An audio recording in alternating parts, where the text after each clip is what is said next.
Okay, well, welcome back to the Anti-War Room. I'm Tom Andrews from Win Without War. John Isaacs is with me once again, counsel for Livable World. John, it has been a wild time here in Washington, D.C. The heat is back on, literally and figuratively, very hot outside and inside the Capitol. Lots of votes coming up. Let's try to break this down as clearly as we possibly can, as difficult as that's going to be. First of all, let's start with the easy part. In the House of Representatives, we don't expect really anything to happen this week. Is that right on Iraq? That is correct. Okay, so all the action is in the Senate. First of all, we have the defense authorization bill on the floor. What can we expect this week on the defense authorization bill?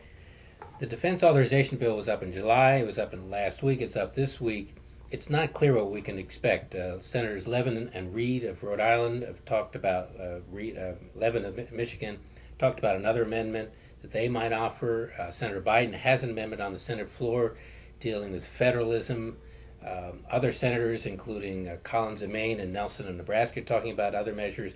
It's not clear that they'll deal with Iraq anymore this week, however. They have to deal with some other important issues, including the bill to continue funding the government in the new fiscal year. So the defense authorization bill and further votes in Iraq are more likely next week than this week, but of course unpredictable. Okay, so it's a two-step process. You've got the authorization process on the one hand, the policy goes into that. Then there's the appropriations process on the other hand. So you have a defense authorization, here's the policy, defense appropriation, here's the money. Here's how we're actually going to pay for it. So this week, defense authorization, maybe, maybe not. Following that, regardless of when it happens, will be the defense appropriations. So either way, we have opportunities to try to put Iraq in there and change the policy. But how likely is that to happen, given what we've been seeing over the past several weeks? Well, as we know, we suffered a series of defeats in the last week, the last 10 days, on one amendment by Levin and Reed, another one by Senator Feingold of Wisconsin, and a third one by Senator Webb of Virginia. So the votes don't look very encouraging right now. Actually, my chips are on the fourth bill that you didn't mention, the supplemental appropriations bill, the bill that's to pay for the wars in Iraq. For just the wars, the supplemental of the appropriations Right. and authorization specifically for Iraq. It's going to be about a $200 billion bill, and this is a bill that comes out of the Democratic-controlled Appropriations Committee in the House and Senate. We already had a major speech by Senator Robert Byrd of West Virginia yesterday promising he will add strings to to the bill. In other words, he will vote out money to pay for the wars, but there'll be some Iraqi strings on it. We don't know what it'll be. We think Congressman John Murtha of Pennsylvania, the chairman of the House on the Appropriations Committee, as well as Speaker Pelosi, will add some comparable language on the House side. This bill, however, may not be up till October, November, December. We don't know when. Okay, so in order to get there, of course, the government runs out of money the end of this month. October 1 is the beginning of the next fiscal year.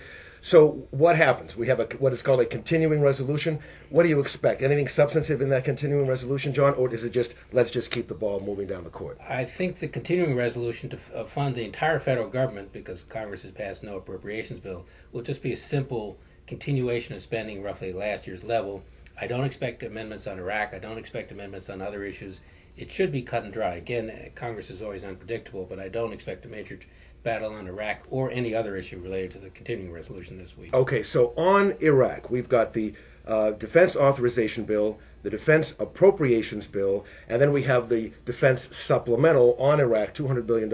So those are three bites to at the apple, all of which we could see some action on Iraq, but given the political dynamic, don't hold your breath. But those are the three opportunities that we have coming up in the Senate. Now, also in the Senate, John, we had Iran pop up, and of course, many of us are very concerned about Vice President Cheney's eagerness to take military action on Iran.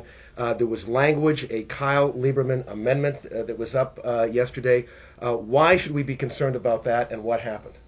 Because Vice President Cheney is not the only one eager for a military confrontation with Iran. As you point out, Senator John Kyle of Arizona, Senator Joe Lieberman of Connecticut have introduced an amendment to the Defense Authorization Bill that basically would authorize military force against Iranian forces in Iraq. And if you want a wider war in the Middle East, that's just the kind of legislation you want to support. Thus far, the measure hasn't been voted upon, and I know there's a lot of concern in the Senate about the measure because the Senate is the one that voted for the Gulf of Tonkin resolution that launched the Vietnam War back in the 60s. Both houses voted for the authorization to use force in Iraq in 2002. This is another bill that could be a gaping loophole which the Bush administration would certainly be eager to take advantage of if they decide to launch an attack on Iran. So it's a very disturbing piece of legislation. We're trying to organize against it, but don't know for sure it'll be voted on or when it'll be voted on.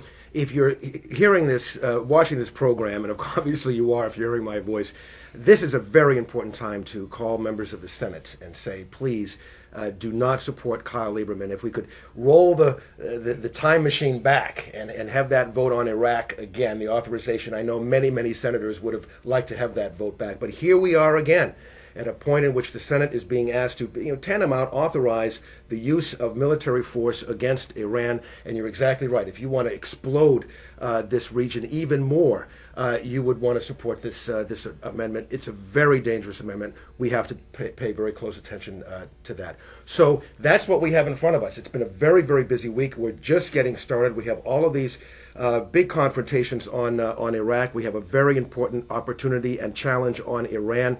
And we have our work cut out for us, John. Yes, we certainly do. It's a difficult challenge, but those who are against the war in Iraq, want to get the troops out of Iraq, and want to avoid a wider war in the Middle East have to keep being vigilant, keep pushing amendments until we ultimately succeed. So that's it from the Anti-War Room. I want to thank you all for joining us. John, thank you for joining us. Listen, we've got a big job to do. It's going to be tough, but we've got to keep those phones ringing. We've got to keep contacting members of Congress and their staff. There's a lot at stake. Thanks very much. We'll see you again next week.